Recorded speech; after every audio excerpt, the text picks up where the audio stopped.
What South Africa needs is a dose of optimism. There are many reasons to be optimistic, but I think many of us have almost forgotten them.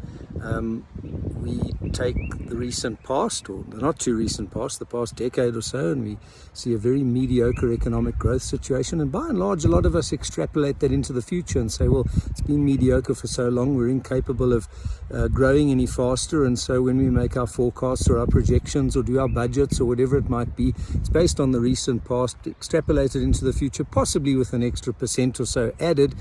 And we get to a very mediocre projection. It's not only private sector economists that are probably by and large forecasting much more than 2% economic growth for the next few years, but government itself believes the story as well. The recent budget was based on a GDP growth projection of an average of 1.8% for the next few years. A little bit of an improvement from where we have been, probably due to interest rates that are slightly lower and perhaps electricity supply that has improved somewhat, and a few other minor improvements.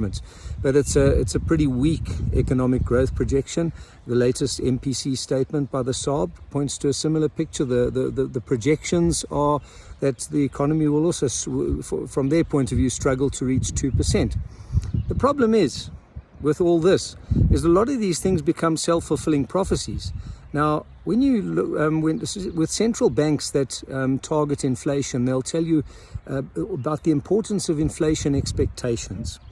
If recent inflation for quite a while, say, establishes itself at, let's say it's 7% or 8%, which is above the SARB's target range, that can be a concern, because eventually people take the recent past and they start expecting that, okay, the last year or two it's been going up by X%, therefore we plan for X% increase in future, and we raise our prices by X%, and so we create this self-fulfilling prophecy with inflation. The same goes for economic growth to a very significant degree. Many economists in this town are projecting not much more, if at all, if that much, 2% average growth, 1 point something percent, pretty mediocre growth rates, because that's what we've become used to over the past decade.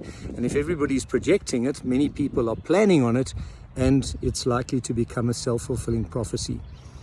What we need in budgeting/target setting is to get away from the recent past and to set more ambitious targets as a country, 5 or 6%, and then work your way back and say, well, how do you achieve this? And there are many ways to achieve it. We have the best developed private sector on the continent probably, and they've done a lot of good where they've been allowed to do so. It's possible, but a dose of optimism is required in projections and target setting.